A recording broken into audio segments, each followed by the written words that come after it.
Bonjour. Pierre Rabhi, vers la sobriété heureuse. En 1950, à 20 ans, il décide de se soustraire à la civilisation par un retour à la terre. Il contemple le triste spectacle de l'homme, puis qui s'anéantit pour que tourne la machine économique. La recherche de la croissance illimitée élève la prédation au rang de science. Le lien avec la nature est rompu. Seul le choix de la modération de nos besoins et nos désirs permet de rompre cet ordre anthropophage appelé mondialisation. Choix d'une sobriété libératrice et volontairement consentie. Modeste témoignage de faire ce que l'on dit et dire ce que l'on fait. Aborder la modération en tant que nécessité incontournable, les limites de la terre rendent irréaliste et absurde le principe de croissance économique infinie. Modèle qui ne peut produire sans détruire et qui porte les germes de sa propre destruction. Il est temps d'instaurer une politique de civilisation fondée sur la puissance de la sobriété. Satisfaire à nos besoins vitaux avec les moyens les plus simples et les plus sains ascétiques. Au sein du désert inhospitalier, la vie a une saveur de miracle. L'ambiance est à la frugalité, une joie omniprésente surmonte la précarité. La moindre gorgée d'eau a une réelle saveur. Chaque jour vécu est déjà un privilège. La mort est l'intendante d'une finitude à laquelle chacun est préparé. Le Créateur soustrait l'enfant qui meurt des turpitudes du monde et soulage le chagrin. La résignation est propice à l'apaisement, car le destin est le jouet des causes contre lesquelles la volonté humaine est impuissante. Avec la productivité s'en est fini du temps savouré comme de l'éternité. Dessein nouveau d'abolir toute perte de temps où l'indolence est tenue pour de la paresse. Les traditions ont un parfum de suranné, de révolu. Ainsi le progrès a fait irruption dans l'ordre séculaire. L'ère du travail en tant que raison d'être a pour corollaire l'immodération des nouvelles choses à acheter. Fini le temps où le travailleur dépensait son argent avant de retourner travailler. Travaillons-nous pour vivre ou vivrons-nous pour travailler? Les indisciplinés mécontentent les employeurs. La modernité arrogante a réduit sous prétexte de l'améliorer la condition de tous à une forme moderne d'esclavage. Prenant l'argent comme mesure de la richesse, la modernité a créé la pire inégalité qui soit.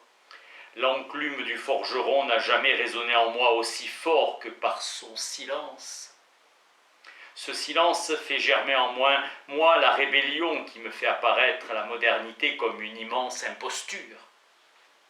C'est dans le progrès que les ouvriers avaient foi.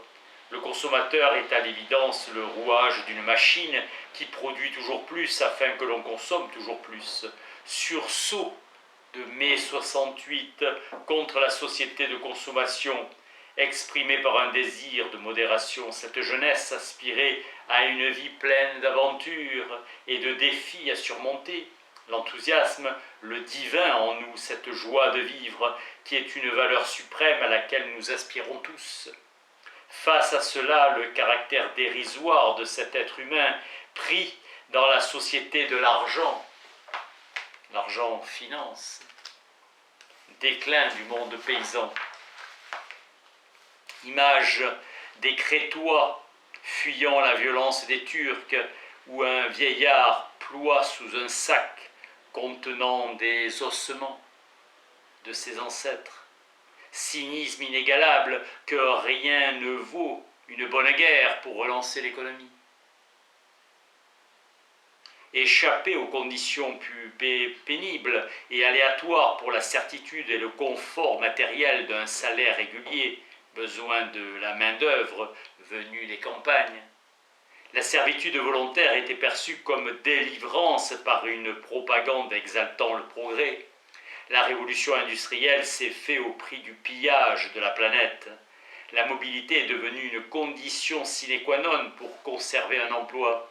Tout est provisoire et éphémère au cœur d'une frénésie en évolution exponentielle. Le lien avec la terre nourricière, fondé sur la modération et le respect, sera garant de la survie des paysans et de leur dignité. Je rêve à l'avènement d'un nouveau paysan gouvernant sa petite ferme comme un souverain libre en son petit royaume.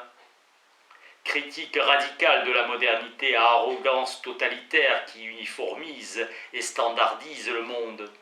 L'homme est érigé en roi, subordonnant la nature.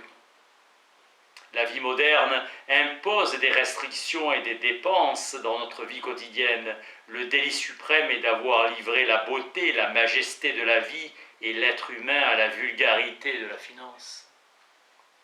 L'aspiration a plus de sens, plus de bonheur de vivre dans la légèreté. La légèreté gagne du terrain. Dans les usines, microcosme besogneux, l'aliénation au travail sans intérêt, voire nocif, était sidérante. L'image de la pyramide s'impose à mon esprit des êtres humains importants en haut, cumulant tout le positif, bon salaire, considération, autorité et tous les avantages qui en découlent, et en bas le négatif. Ruche humaine où le travail est exalté comme une grande vertu mise au service de la productivité, sous le prétexte d'un progrès proclamé au effort libérateur, itinéraire des êtres humains au sein de la modernité, de la maternelle à l'université, ils vivent un enfermement. Puis ils travaillent dans une boîte, nous allons en boîte nous divertir avec nos caisses, nos voitures, pour finir morts dans la boîte ultime. Aliénation de la personne dépendante des outils prétendant la libérer. L'information peut être aussi la pire des informations. Nous pouvons nous inquiéter du sort du vrai qui se trouve être l'un des fondements d'une société éclairée, avoir recours à l'apaisement du silence et faire une diète de l'information comme un jeûne purificateur. S'inquiéter aussi du nouveau pouvoir de l'indiscrétion généralisée. Aucun outil ne peut entamer notre intégrité s'il est maîtrisé par une conscience éveillée. La modération est un moyen qui permet au génie humain d'être au service du vivant. Jamais de toute l'histoire il y eut un ordre aussi générateur de dépendance que la modernité. Instaurer une existence où les rythmes et les cadences, les outils seraient maîtrisés par une conscience individuelle et collective libérée des illusions. La sobriété peut y contribuer. La modernité a subordonné le destin collectif à la vulgarité de la finance. Ainsi, tout ce qui n'a pas de prix n'a pas de valeur. L'argent, invention destinée à rationaliser le troc, noble représentation de l'effort, de la créativité, a été dénaturé. L'être humain est pris au piège de ses fantasmes. Les peaux rouges croyaient que l'or rendait fou. L'or a rendu l'humanité folle. Le superflu précipite l'histoire au détriment du nécessaire. La voiture qui est utile devient représentation de liberté, de puissance, d'évasion, de bonheur et d'érotisme. L'immodération est fille de la subjectivité humaine, en ouvrant un champ illimité au désir toujours renouvelé, toujours inassouvi. La modération dans les cultures traditionnelles est une attitude naturelle et spontanée. Nous appartenons à la terre. Font place à l'outrance, la terre nous appartient. Le citoyen sans salaire et sans ressources perd toute réalité sociale. L'être humain est possédé par ce qu'il croit posséder. La finance est une croyance d'essence quasi métaphysique. Dominant les États, la vie humaine devient dérisoire. Avec le temps argent, la modernité a rompu les cadences millénaires. Les primitifs vivaient dans le non-temps, puis les civilisations agraires ont eu une perception plus tangible du temps. Avec la modernité, le temps est indexé sur l'argent, il doit toujours être gagné. hystérie même pas imaginée par Chronos lui-même. Une fraction de seconde dans un stade change une vie. Pathologie collective qui inspire des outils et des communications rapides, les rythmes sont frénétiques.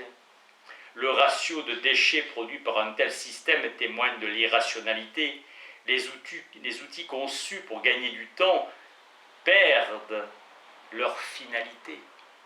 Les outils pour gagner du temps fait travailler jour et nuit. Présence furtive du jeune accaparé par son clavier, esprit absent. Au pire ou au meilleur selon l'évolution de la conscience qui en fait usage. Internet libère l'information, mais Interpanet propage les turpitudes du monde. Il peut servir, supposer servir la communauté qui sont en train de la servir. Ivan Illich met en évidence le retournement des outils par leur complexité, échappe au contrôle de l'usager et nécessite des intervenants de plus en plus spécialisés, ordinateurs, voitures. Dépendant des énergies conventionnelles, le monde moderne devient vulnérable. Le meilleur des mondes de Huxley se situe en deçà de la réalité. Ce n'est pas le changement positif des individus que le monde changera. C'est par le changement positif des individus que le monde changera. Situation de cohérence entre nos aspirations profondes et nos comportements. Importance de petites résolutions, les mécanismes de l'immodération engendrent la misère. En 1985, un pays comme le Burkina Faso avait un budget équivalent à celui de l'Opéra de Paris. Un expert de la Banque mondiale va au Laos et conduit dans son rapport qu'un village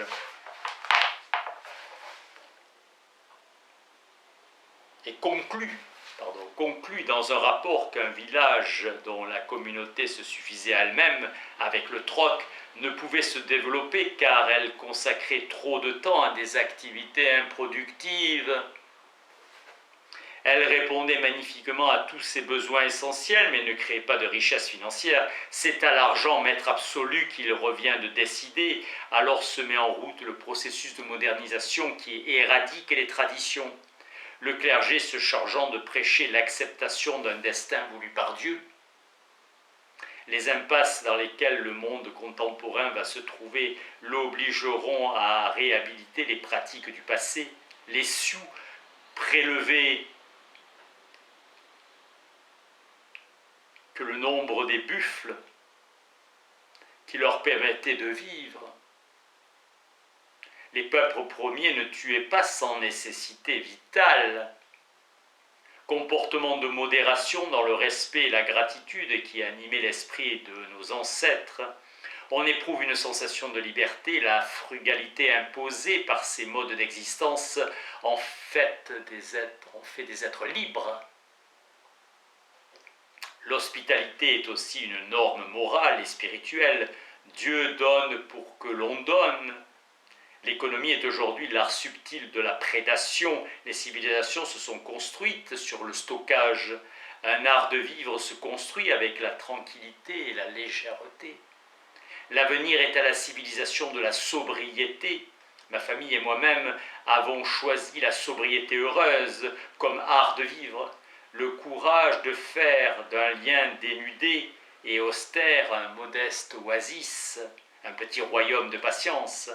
Le respect de la terre est la plus belle occasion donnée à l'être humain de vivre et de s'enchanter au lieu de se transformer en prédateur destructeur.